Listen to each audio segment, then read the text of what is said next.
Anda orang kecil, diuji dengan ujian kecil.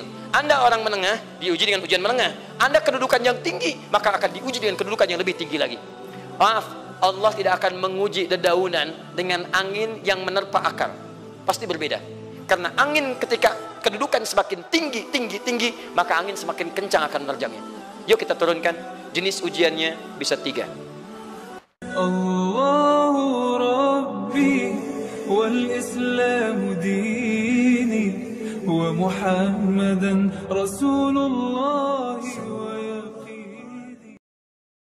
Maka di sini ada gambaran pada kita yang pertama, kalau antum sedang dibimbing oleh Allah menuju kedudukan yang tinggi, maka sadarlah teman-teman, saat yang bersamaan antum tidak akan sunyi dari rintangan-rintangan sekitaran.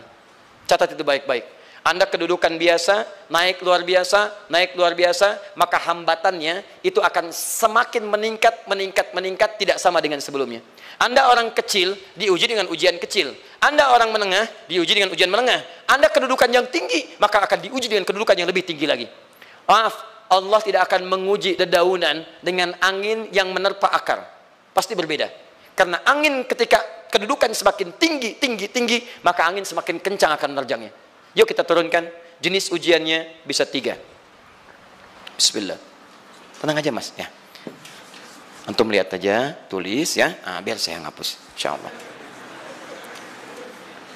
Perhatikan baik-baik. Sini. Kedudukan bersanding dengan ujian. Kalau rumus fisikanya, F berbanding lurus dengan P. Gaya berbanding lurus dengan tekanan. Jadi kalau antum misalnya rumus asalnya F1 sama dengan F2, gaya gerak sama dengan gaya dorong. Kalau dikembangkan ke sini, tenaga kecil begini, maka yang bunyi kecil. Kalau besar, semakin besar lagi. Nah, memahami rumus ini, F sama dengan P. F berbanding lurus dengan tekanan. Ada gaya tekanan juga yang cukup kuat. Ketika antum pukul kencang, suara kencang. Tapi ini lebih sakit kan? Tekanannya lebih kuat. Itu agak berbeda. Itu dalam persepsi positif. Dalam persepsi negatif juga bisa. Gaya berbanding lurus dengan tekanan. Semakin orang banyak gaya, semakin tertekan hidupnya. Ya? Tanya. Sekarang lihat sini. Rumus ini kalau kita turunkan lewat ayat, am hasibtum an tadkhulul jannata. Apakah Anda akan duga begitu mudah masuk surga?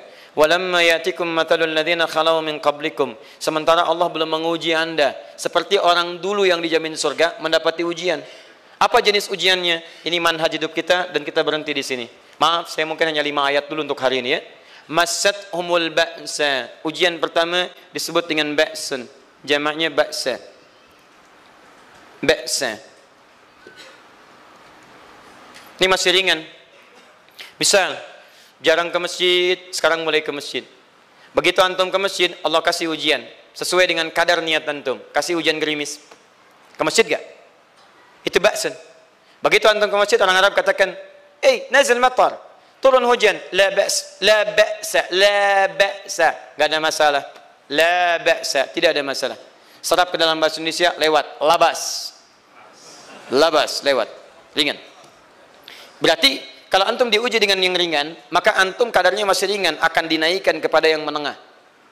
Akan yang menengah. Hati-hati betul. Kalau antum belum lulus yang di sini, maka antum akan terus sampai di sini, sampai lulus di sini. Sampai lulus. Antum mau berangkat ke masjid, gerimis bisa. Tiba-tiba nggak jadi di rumah. Istri antum mengatakan, Pak kok nggak ke masjid? Hujan mah, kan cuman gerimis. Takut teriak, Masya Allah. Padahal antum misalnya belum kuat untuk berangkat. Maka antum akan terus diuji di sini. Lihat rumusnya, Quran surah kedua ayat 286. La yukallifullahu nafsan illa.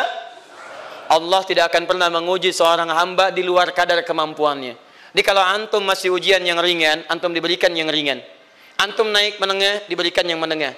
Antum naik lagi level tinggi, diberikan ujian yang berat. Menengahnya disebut dengan darrun. Wad-darra. Dari ba'sun jadi darrun. Jamaknya darra. Sudah menyakiti fisik. Kena fisik. Sudah melukai.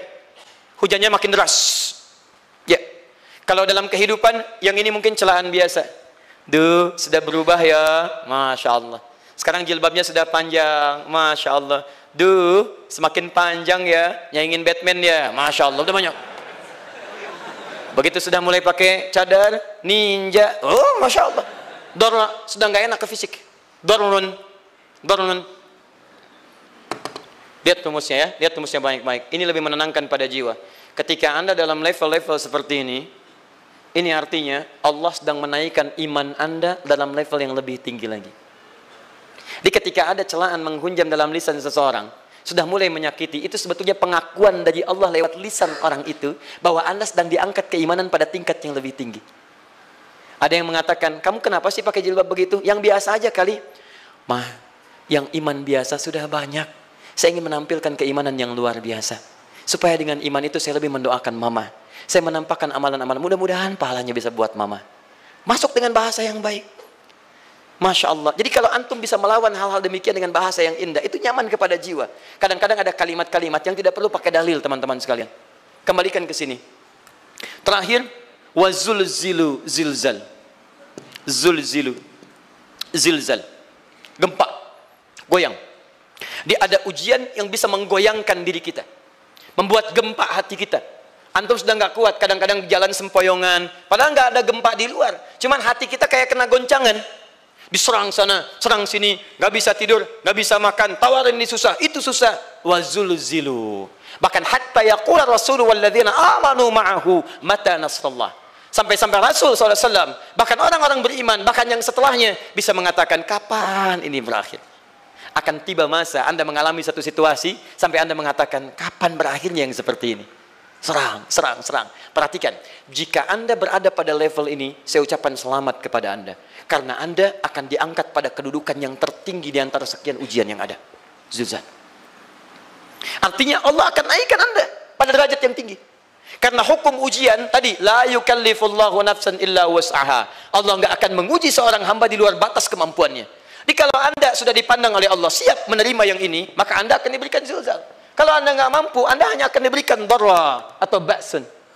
Dimohon maaf, kalau di antara jamaah yang hadir saat ini, Anda merasa sedang punya masalah yang berat, membuat hati Anda goyah, saya ucapkan pada Anda, dari sekian hamba Allah yang ada di muka bumi, cuman Anda yang diberikan itu. Artinya Allah akan mengangkat derajat Anda. Ayo bahagia. Dan yakinlah, bukan orang lain yang dititipkan, Anda yang diberikan. Allah percaya pada Anda, kenapa Anda tidak yakin? Bukan orang lain. Jadi mustahil Allah memberikan ujian berat kalau Anda nggak sanggup. Karena cuma Anda yang sanggup, Anda yang dikasih. Makanya jangan mengeluh. Jangan katakan, ya Allah, kenapa saya, ya Allah? Why me? Kata Allah, why not? Kamu yang bisa. Yang lain tidak. Dan tanpa harus Anda menuliskan status. Memang cuma saya yang sanggup. Oh, Masya Allah. Gak usah. Sadari. Kalau bukan sayang, Allah itu punya sifat adil. Gak mungkin menukar sesuatu di luar kadarnya. Antum tahu cicak? Halo? Jangan katakan wallahu alam, cicak.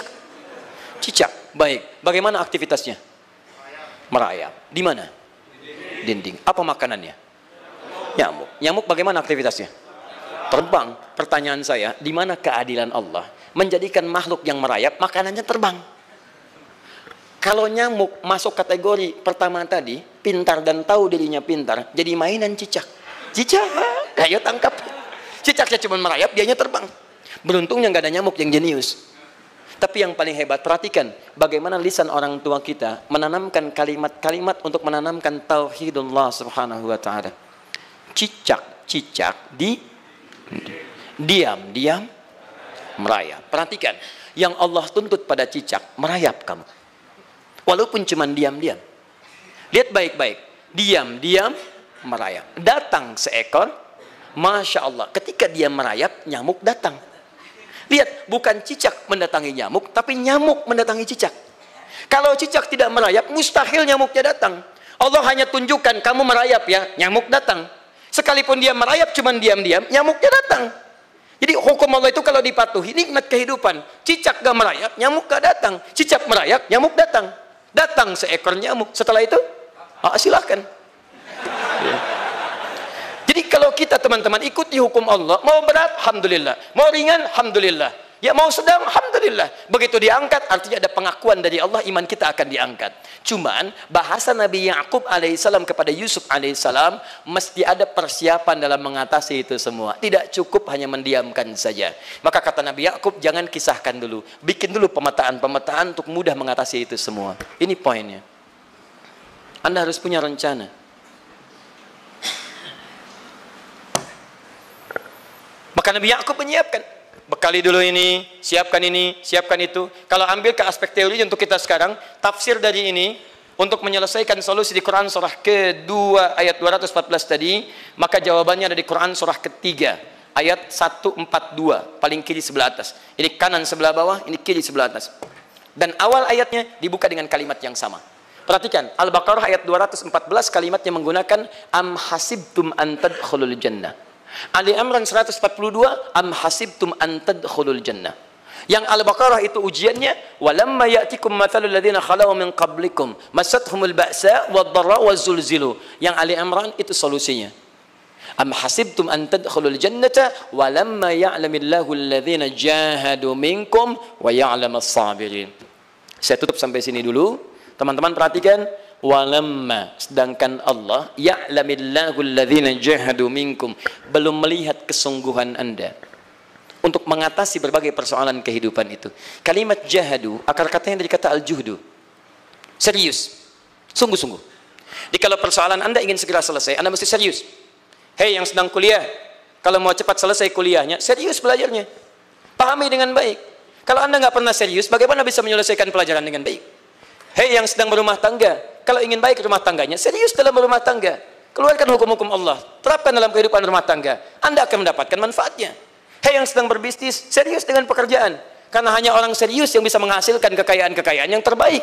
Serius dalam ibadah, karena ibadah melahirkan keberkahan dengan kekayaan yang Anda dapatkan dari titipan Allah Subhanahu wa taala. Ayo serius. Al-juhdu dibagi 3 bagian. 1, serius dalam merencanakan, disebut ijtihad namanya. Bikin rencana. Misal, maaf, tadi dalam keluarga, kalau diambil kedudukan Yusuf alaihissalam, antum tempatkan itu pada porsi pertama sebagai target. Misal, Yusuf diberikan kedudukan oleh Allah. Bagaimana anak saya punya kedudukan walaupun tidak sama dengan Yusuf alaihissalam? Cari, rencanakan, buat pemetaan. Di masa depan anak saya mesti punya kedudukan. Apa? Kalau dalam kedokteran, kedudukan dokter yang terbaik. Kalau dalam bisnis, pengusaha yang terbaik. Misal, kalau dalam pemerintahan, jangan tanggung-tanggung, jadi presiden, jadi itu. Anda turunkan kemudian pendidikannya dari situ. Ijtihad direncanakan. Masuknya lewat sini, lewat sini, lewat sini, lewat sini. Seperti kemudian, maaf, Hannah dengan Imran, rahimahumullah, merencanakan hasil yang terbaik untuk Maryam. Bahkan sejak dalam kandungan. Quran surah ketiga Ali Imran, dari ayat 35 sampai 37. Paling kiri pertengahan sampai bawah. Idh qalat imra'atu Imran, Rabbi inni nazartu, bahkan nazar. Nazartu ma fi batni muharrara, saya bernazar anak saya yang lahir ini akan punya kedudukan dekat dengan Allah Subhanahu wa taala. Di sejak bayi direncanakan. Mau jadi apa? Setelah itu apa? Jihad. Jihad itu kesungguhan dalam mempraktekkan, mengaktualisasikan konsep yang sudah dibuat. Jangan sampai cuma berdoa tapi doanya tidak disandingkan dengan ikhtiar, nggak nyambung. Makanya ketika lahir ada jihad, jihad dengan doa. Falamma wada'at saqalat rabbi inni wada'tuha untha, ayat 36-nya. Wallahu a'lamu bima wada'at wa laysa dzakaru kal untha. Lihat, wa inni sammaituha Maryam wa inni u'idzuha bika wa dzurriyyataha minasyaitonir rajim. Doa. Setelah berdoa apa? Teruskan. Bagian akhirnya ayat 37-nya. Maaf teman-teman, tidak cukup dengan doa. Karena Maryam masih dekat dengan Allah, punya kedudukan, dia mesti dirawat oleh orang yang paling saleh. Cari Nabi Zakaria, orang saleh. Mesti merawat. Tempatnya masih netral dari keburukan, bikin mihrab. Jadi tempat dibuatkan, orang soleh merawat, doa dipanjatkan, doa berbanding lurus dengan ikhtiar. Apa yang terjadi? Ayat 37-nya. Fataqabbalaha rabbuha biqabulin hasanin wa ambataha nabatan hasana. Maka Allah Subhanahu wa taala menerima usaha orang tua ini. Doanya diterima, ikhtiarnya diterima. Jadi kalau antum mengambil ayat tadi, diterapkan dalam kehidupan, rencanakan teman-teman sekalian. Anak mau sekolah di mana? Mau jadi apa? Turunkan ke bawahnya. Oh, dia mau jadi dokter, dokter yang hafal Quran, turunkan. Pendidikannya di sini, di sini, di sini, di sini sampai paling kecilnya. Siapa gurunya yang dekat dengan Allah? Sekolahnya yang menjauhkan dari hal-hal keburukan, sampai satpamnya soleh, securitynya soleh, koperasinya orang-orang soleh, gurunya orang-orang soleh. Hadirkan. Kalau ikhtiarnya sudah nyambung dengan doa, maka fataqabbalallah, qabbalallah. Taqabbalaha rabbuha. Diterima Maryam, antum diterima. Di kadang-kadang yang nggak nyambung nih begini, doanya nggak nyambung dengan ikhtiar, itu masalahnya. Ya Allah mohon ya Rabb, jadikan anak saya rajin sholat, hafal Al-Quran, tapi ditempatkan di sekolah yang tidak pernah mengajarkan sholat, nggak nyambung. Ditempatkan di tempat yang tidak pernah mengajarkan Quran, tidak nyambung. Nggak ada kesamaan di situ. Maka Nabi Ya'qub alaihissalam memberikan gambaran kepada anaknya, nak, kamu akan punya kedudukan begini, hati-hati, setiap ada kedudukan akan ada rintangan, kamu harus punya rencana untuk merencanakan solusi-solusi terbaik untuk itu. Kemudian yang terakhir, ini yang paling hebat, mujahadah. Perjuangan melawan emosi. Karena tidak sedikit tantangan itu, maaf, yang berat itu bukan menghadapi fisiknya, tapi menghadapi diri kita sendiri. Mau ke masjid, malas, itu yang susah dihadapi dibandingkan dengan hujan. Hujan ada payung, malas mau pakai apa? Maaf, menurun, semangat turun, malas datang, kecewa datang, pesimis datang, lawan, namanya mujahadah. Gabungkan ketiganya, isi dengan sabar. Wa ya'lamas sabirin. Manhaj itulah yang diberikan kepada Yusuf, sehingga Yusuf nanti mengalami tahapan-tahapan kehidupan sampai dengan beliau mencapai puncak tertinggi, disebut kemudian menjadi Al-Aziz, dan disitulah kemudian terbukti mimpinya setelah 40 tahun atau 80 tahun disebutkan dalam satu riwayat, maka terbuktilah mimpi ini punya kedudukan, bapak ibunya beserta saudara-saudaranya sujud di hadapan Yusuf alaihissalam. Teman-teman, ini baru 5% dari pengajaran yang ada di surah Yusuf. Masih banyak hal yang lainnya. Bagaimana ketika mohon maaf bertemu dengan saudaranya. Saya kasih bocoran sedikit. 10 orang rapat di satu tempat untuk mencelakai Yusuf. Setelah mereka menyimpulkan bapaknya itu lebih perhatian kepada Yusuf. La Yusufu ahabbu ilaina. Yusuf itu lebih dicintai dibandingkan kita pada diri bapak kita. Bapak kita salah nih. Bapak kita salah. Masya Allah. Bapak kita sesat nih. Ya, inna abana lafi dhalalim mubin. Bapak kita sesat banget nih. Salah bapak nih. Ya harusnya kita yang dicintai, kita lebih kuat. Wa nahnu usbah, kita lebih hebat dibanding dia. Rapat teman-teman. Yang hebat begini, 10 orang rapat. Diajukan usulan untuk membunuh Yusuf. Saya mau tanya pada antum, kalau 10 orang rapat, 9 mengusulkan A, 1 mengusulkan B. Kira-kira yang diterima secara quorum 9 atau 1? 9. Ini bisa tertukar. Tertukar. Pembunuhan diusulkan, 9 orang condong. 1 orang mengusulkan, la taqtulu Yusuf, jangan bunuh Yusuf. Alqihi fi ghayabatil jubbi, yaltaqithu ba'd as-sayyarah. Cukup lemparkan dia ke tempat gelap. Kemudian di tempat itu akan lewat para kafilah, dia diambil dan menjauh dari kita. Yang penting kan Yusufnya nggak ada, supaya dosa kita nggak berat-berat amat. Yusufnya ambil, itu kan tujuan kita. Lihat baik-baik. Biasanya setan kalau sedang melakukan sesuatu itu nggak akan nanggung, nodong bisa pembunuhan. Lempar bisa perampokan. Tapi ini yang aneh, kenapa 9 orang yang untuk membunuh itu tiba-tiba belok menyepakati rencana yang pertama? Yang 1 orang. 9 orang, 10 orang rapat, 9 punya A. Tiba-tiba yang 9 berpindah kepada yang B yang cuma 1 orang. Kenapa bisa terjadi? Ada rahasia di situ. Kapan rahasianya? Kapan-kapan kita bahas lagi.